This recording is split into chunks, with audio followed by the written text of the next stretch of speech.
You are listening to episode number 20 of the Secondary Science Simplified podcast. If your school year has gone anything like mine typically do, by May, I am done with a capital D. I've got countdowns on my whiteboard until AP exams, EOCs, and summer break. I honestly have senioritis about as bad as my seniors do. I want to toss my laptop out my window like the graduating students are about to toss their caps and say good riddance to another school year. But if I've learned anything in my time in the classroom, it is that I can use the last few weeks of school to not only end the year strong, but to also set myself up for success next school year. Instead of daydreaming about summer break with no alarms other than my children and being able to use the bathroom whenever I want, I can use the time I have left in my classroom to serve future me. So this month, we are going to do a series of podcast episodes all about exactly that. How to end the year strong and serve future you so that when you come back in the fall, you can start the year ready and rested rather than overwhelmed and stressed. Want to hear more? Let's get started. This is Secondary Science Simplified, a podcast for secondary science teachers who want to engage their students and simplify their lives. I'm Rebecca Joyner from It's Not Rocket Science. As a high school science teacher turned curriculum writer, I'm passionate about helping other science teachers love their jobs, serve their students, and do it all in only 40 hours a week. Are you ready to rock the time you spend in your classroom and actually have a life outside of it? You're in the right place, teacher friend. Let's get to today's episode.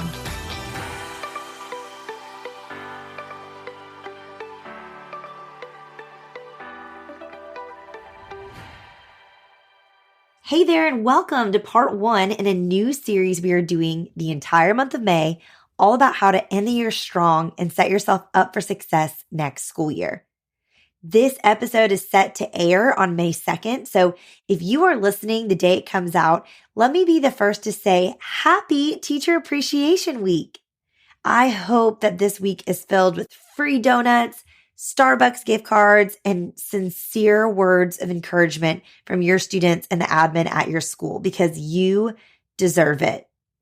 And also, a side note, I want to encourage you to take advantage of all the teacher discounts you can access this week. 2 of my favorites I've used in the past are from Sonic. There have been years where they give out free slushies during the Teacher Appreciation Week, and another year they gave out free corn dogs, which I am 100% here for.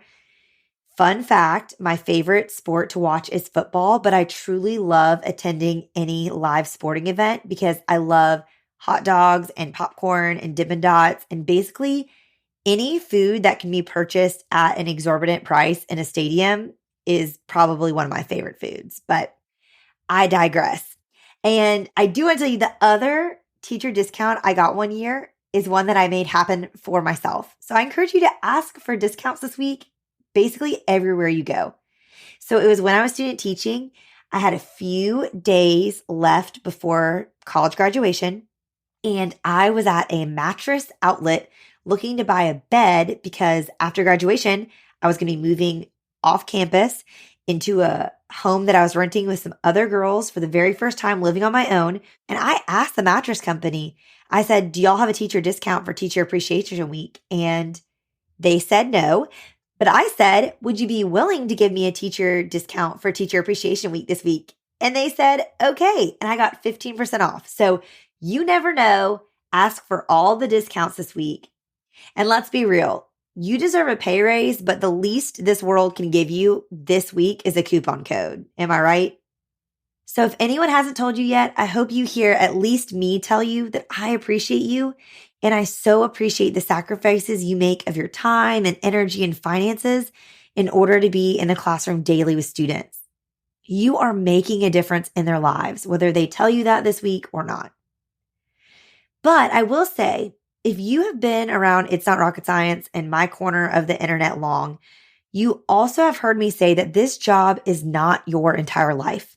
And I am super passionate about helping other secondary science teachers simplify their lives and set healthy work-life boundaries so that you can experience some balance in your life. I feel like as teachers, We are often really altruistic in nature, and we can honestly become martyrs to the cause of our classrooms. And I think this is a mindset that society only perpetuates with how little they compensate for how much they actually expect from us. Our work becomes our community service and our passion and our ministry, if you will. And that isn't a bad thing. We just can't let it become an ultimate thing. Because at the end of the day, it is still just a job. It is still work, and work is not your entire life.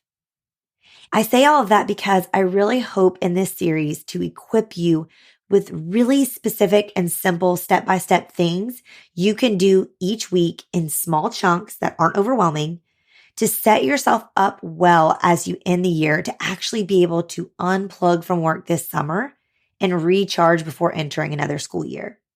So that's what we're going to do. Over the next few weeks, I'm going to share with you a challenge per episode to consider doing now to serve future you next school year. And today's episode is the first challenge. I want to challenge you to take some time to reflect on your year and your procedures this week. So whether you have a few weeks left or a few months left, I really encourage you to do that now while we're talking about it and it's fresh in your mind. And I think it's really important to do this while this school year is fresh in your mind and in your memory. So what I want you to do is make a list first of what has gone really well this school year in terms of how your class has been run, in terms of how it's been managed and what your culture in your classroom has looked like. What went really smoothly? What procedures and routines did students pick up on really easily? What systems did you teach at the beginning of the year that your students are actually still doing now without you having to constantly nag them about them? We want to make sure that all of these positive things are things that you keep on doing next year. Okay, now make a list of what maybe did not go so well. And don't hold back. The more you can kind of get this out on paper or on a Google Doc, the better. I feel like it's extremely cathartic just to get it out of you. So what are things that constantly gave you headaches? What questions were you constantly getting asked over and over again?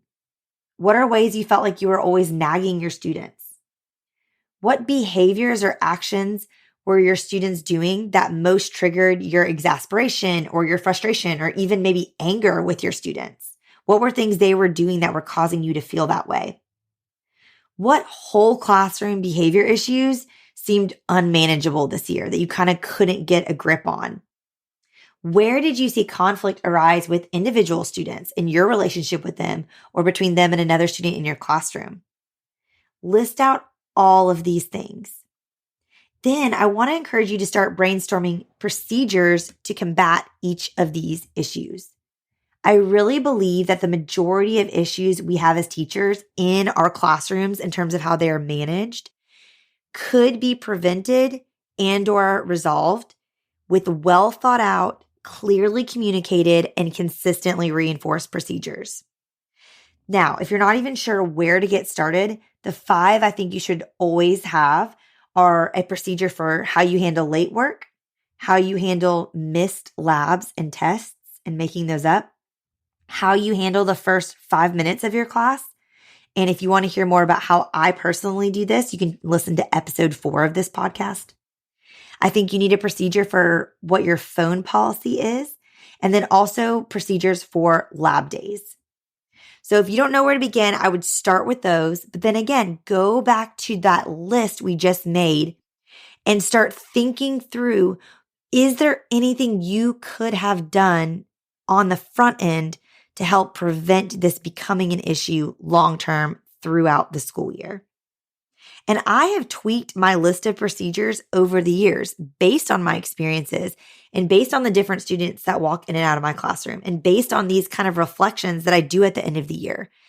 But I truly believe that, again, so many of these management and behavior issues can be prevented if we set ourselves up to be able to be proactive rather than reactive. So taking the time to make this list and think through it is so helpful. I also really like doing this at this time of the year, even though you might be more emotional about it, because I think it really helps mentally and emotionally to let go certain aspects of this year that you can no longer control by getting them out on paper. And then don't worry about having all of the solutions right away. Doing this process may be really emotionally draining for some of you. And so you may need to take some space from making this list of problems you had this year before you can kind of start brainstorming solutions to them. Oftentimes, just a little bit of time and space we can get after a few weeks of summer can help us clear our heads and think about them a little bit more objectively, if you will. But as you're making your list, if you do start having ideas for potential solutions to these issues, go ahead and jot those down. I also encourage you, go ahead and start asking some of your coworkers at lunch, hey, how do you deal with this issue in your classroom? This is something that really was an issue for me. What are you doing? Or, hey, what are y'all doing for phones in your classroom? Because I have a strict phone policy, but I'm constantly getting flack from students about it, or whatever it may be.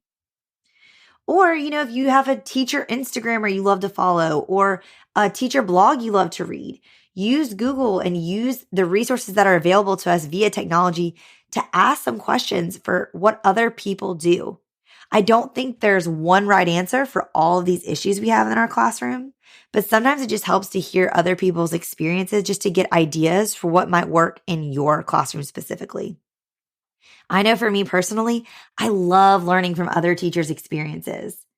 This is one of the reasons I really love including a community component through a Facebook group as a part of my Secondary Science Simplified virtual professional development course. This is a course I ran for the first time last summer, and what I ended up loving most about it, which I didn't anticipate, was the weekly live Q&A sessions we did and just the conversations and community that was created through the Facebook group. It was so awesome to connect with so many different secondary science teachers and for the people in the course to hear from someone besides just me. They got to hear from the other 100+ teachers that were in the course, what they were doing, what was working for them. And we got to troubleshoot for each other. And I really cannot wait to do this for another round this summer to connect with even more teachers. So if you are interested in practical PD that you can do at your own pace from the comfort of your own home, you can go ahead now and join the waitlist to be the first to hear when the course opens for enrollment again this summer. And you can do that at itsnotrocketscienceclassroom.com/SSS waitlist. Okay, so that's all I want you to do to get started. I just want you to take this simple challenge to take one afternoon or one planning period this week to sit down with your favorite beverage of choice and just reflect on this year. Do it by hand or on a Google Doc. But again, I want to encourage you to write it down. There's something so cathartic and also really intentional about truly putting words on a paper or in a screen. And again, start with the positive. I think we are often quick, or at least I am often quick to say, oh, it was such a bad day, or this school year has been absolute trash. But when I actually sit down and reflect on each moment of the day with my kids, for instance, or, the school year as a whole, if you're in the classroom, I think, oh yeah, XYZ happened and that was really sweet, or that was a really good memory from today. And I shouldn't let one really terrible witching hour with my kids overshadow the other 16 hours we spent together today. And forgive the parenting reference, but I'm just currently in the trenches of life, adjusting to having 3 tiny humans since our newest one joined us a few weeks ago. So this is just where my head is at currently. But what it means for you is just don't let a couple of bad situations from the school year overshadow the entire school year, because there were positive moments. So start with the positive and then move on to the challenges and let it go as you let it out on the paper. And then over the remaining time you have left this school year, kind of start brainstorming some new procedures and potential solutions for each of those management issues that you listed so that you can set yourself up for success for next school year. Thank you so much for listening to the podcast today. Just a reminder, you can find all of the links mentioned in today's episode in the show notes or by heading to itsnotrocketscienceclassroom.com/episode 20. And if you're interested in joining our Secondary Science Simplified virtual PD course and community this summer, Be sure to head over to itsnotrocketscienceclassroom.com/SSS waitlist so you'll be notified as soon as it opens up again. I hope to see you back here next week for part 2 in our Ending the Year Strong series. Until then, teacher friend, I'm rooting for you. All right, teacher friends, that wraps up today's episode. If you're looking for an easy way to start simplifying your life as a secondary science teacher, head to itsnotrocketscienceclassroom.com/challenge to grab your classroom reset challenge. And guess what? It's totally free. Thanks so much for tuning in, and I'll see you here next week. Until then, I'll be rooting for you, teacher friend.